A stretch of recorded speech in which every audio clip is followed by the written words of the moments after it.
I am sharing my most effective time management strategies with you in today's video.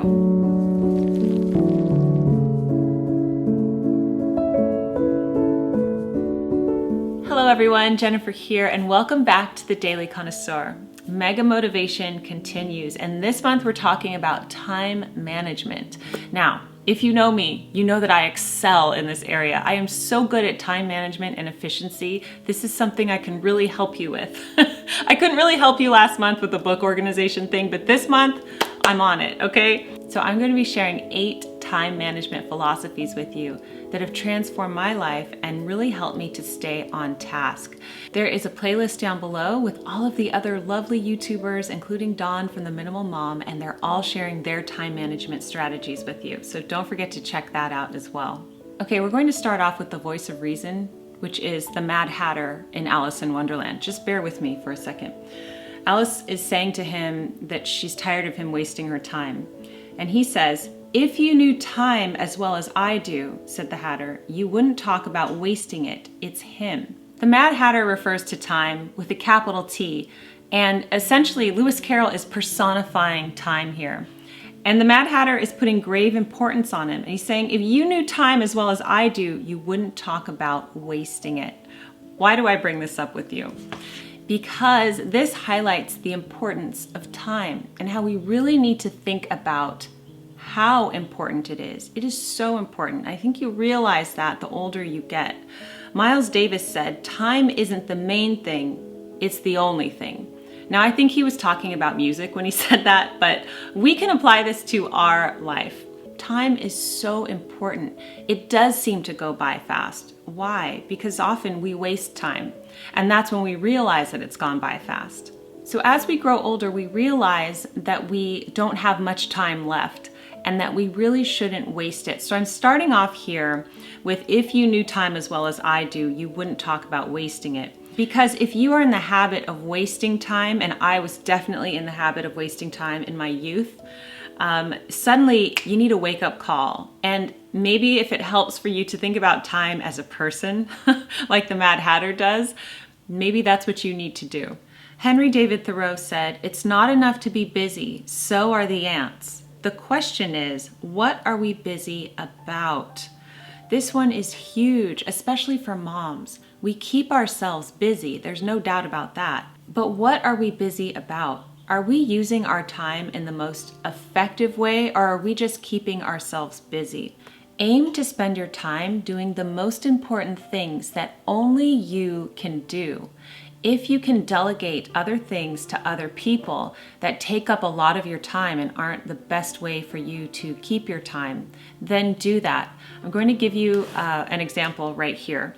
So I have this YouTube channel, right? And I've had it for 10 years, and I've always edited my own videos. And I've done this because, well, in the beginning I didn't know I could hire somebody to edit them, but also because I felt like I had to keep control of that, because I think of editing as a creative process, and I needed to be involved in all creative processes on my channel, right?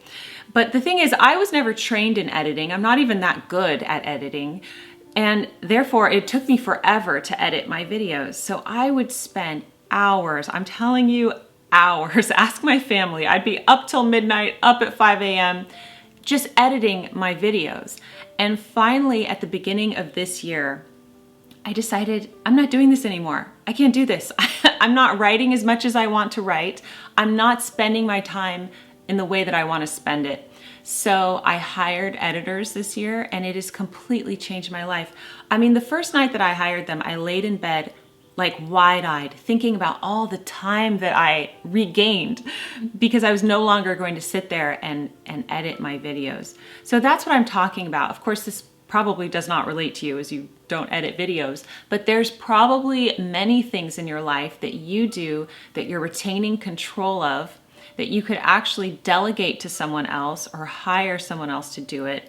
And that is going to free up so much of your time. So what is that for you?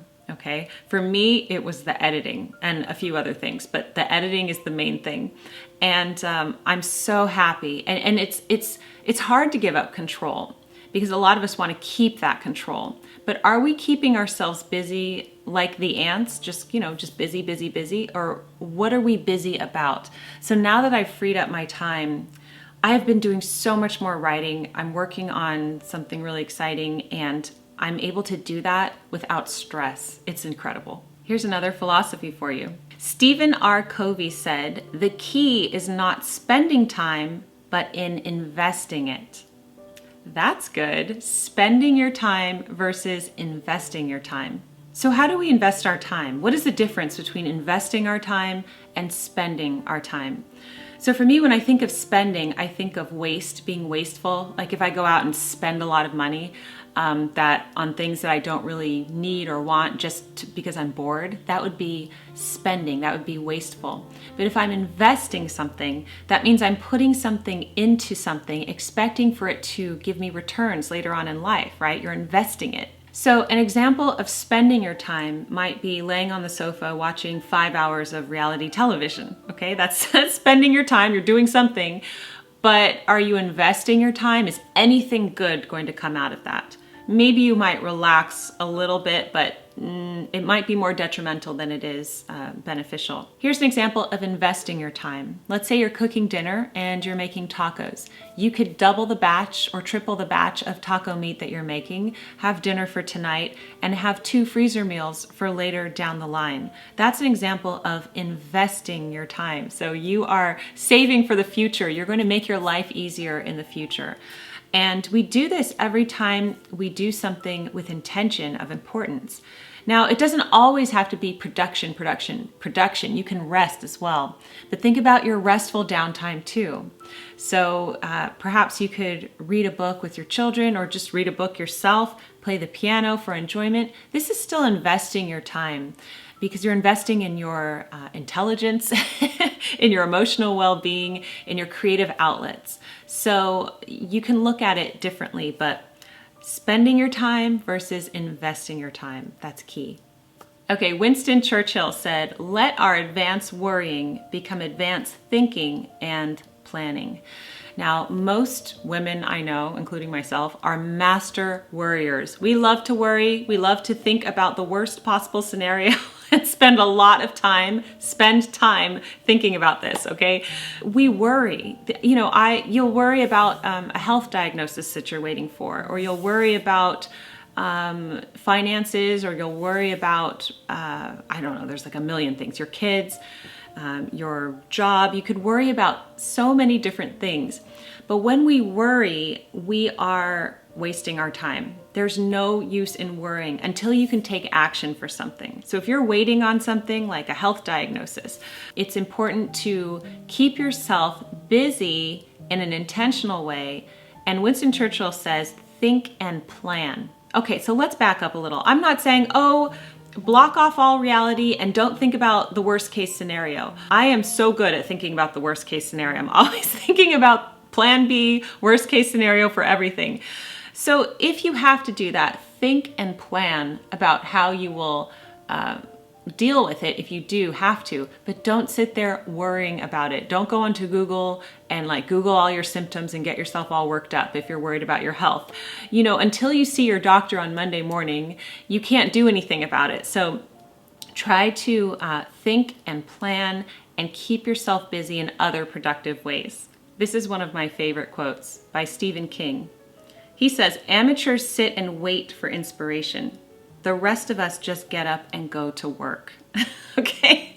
I love tough love like that. I love it. I can't hear enough of it. Amateurs, they sit and wait for inspiration. They're just sitting, waiting around for something to happen, for divine inspiration. This can really be applied to creative work.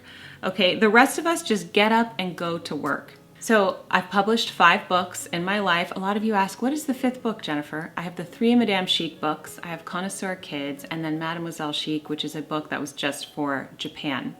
So I have published 5 books, and it's something I'm so proud of. I'm writing one right now. I continue, and I plan to write books until the day I die. Okay? And I love it. It's like one of my favorite aspects of my life and my career. Now, I get people telling me this sentence all the time regarding my Madame Chic books, which I wrote about my study abroad trip to Paris. I can't tell you how many people have said to me, I studied abroad too. I could have written that book. And whenever somebody says that to me, I think, but you didn't. Yes, but you didn't write the book, did you? And so many people say, oh, I could have done a YouTube channel. I could have written a book. I could have written that. I could have done that. And in my head, I never say this because that would be rude. I'd be on my rude video list. But I always think, yes, but you didn't do it, did you? So what are you waiting for? Don't sit around waiting for inspiration or for something to happen. You have to get up and do the hard work every single day. So I wake up early every single day. I write every single day. I work every single day on these projects that mean so much to me. And the thing is, I think a lot of people just don't realize how much work goes into things like this, maybe especially creative things. They might think somebody just, waltzes out of bed and it just magically happens. But there's hard work, a daily dedication that goes into it. So just get up, like Stephen King says, and get to work. Now, this can be applied to homemaking as well. Sometimes we just kind of wait for, to feel inspired to clean up the kitchen or to cook something. You just got to get up and do it. It's like the Nike slogan, just do it. Okay, this one's really good. Peter Turles says, a plan is what, a schedule is when. It takes both a plan and a schedule to get things done. So I love using my planner. People always ask, do I still use my planner? Yes, every day of my life I use my planner. I mainly write my to-do lists in it. And I love it. I live for this thing. It really helps me. So you can have a plan and you can write it down and have a schedule, but you need to implement it. So I love to-do lists. I will write down to-do lists every single day of my life. There's at least 3 or 4 things on the to-do list. And I write them down, so that's the plan. Then I schedule it and when I'm going to do them, and I check it off when I do it. And I do this every day. And so doing this just helps me be so efficient. I love a to-do list. Implementation and execution is key. So you could write a to-do list that's a mile long, but unless you actually implement the strategy to check the things off the list and do them, it's really pointless. Another scheduling strategy I like to employ is the block scheduling system. So yesterday I had a day off, but I planned to do a little bit of work and I also had to do some household chores. And so here's an example. It was about 9:15 or so, and there was so much to do. Like the house was a mess. I needed to clean up. So I told myself, okay, I'm going to clean until 10, listen to an audiobook and clean until 10. And at 10 o'clock, I'm going to go work on this project that I'm working on. And so that's what I did. And so when 10 o'clock came, I had accomplished so much. I mean, that was like 45 minutes and I accomplished everything. I finished what I needed to do with regard to the housework. And at 10 a.m. I was easily able to transition. So I will give myself challenges like that. I'll say, Jennifer, do this until this time and then move on. And even if I'm not finished, I still move on. But that helps me feel like I get a lot of things off my plate. Okay, Alexis Carroll said, the most efficient way to live reasonably is every morning to make a plan of one's day and every night to examine the results obtained. This is so critical. At the end of the day, look back and think, how did it go? Did things go well? Did I invest my time wisely? Did I waste it watching The Real Housewives for 6 hours? Or did I accomplish all of the tasks that I need to do in the various aspects of my life, like with my children, with cooking, with my husband? How did I do? So assessment is key, and then just choosing to better yourself the next day. That's the only way you're going to get better at this. And you think back and you think, oh gosh, I wasted my time today. That's okay, because tomorrow is a new day and you can work on fixing that. I'm going to end with this quote from Alan Laken. He said, time equals life. Therefore, waste your time and waste your life, or master your time and master your life. As we close here, I want to think about mastering our time, becoming a master of it. You are the boss. Time works for you. Think of it as the man, like the Mad Hatter does. Okay, so put time to work for you. Don't waste it. Time literally is life. Now, I don't want you to be so hyper and uber efficient that you're not enjoying your life. And I think that's something that I struggle with. I am too efficient. Sometimes I need to chill a little bit. But you will find the right balance, especially if at night you reassess how your day went. So those are my best time management strategies. I hope that you enjoyed this video. Don't forget to check out the Mega Motivation playlist down below to see what all of the other YouTubers do with regards to time management. Thank you so much for joining me here on the Daily Connoisseur. Keep calm and remain classy, and I will see you in my next video. Goodbye.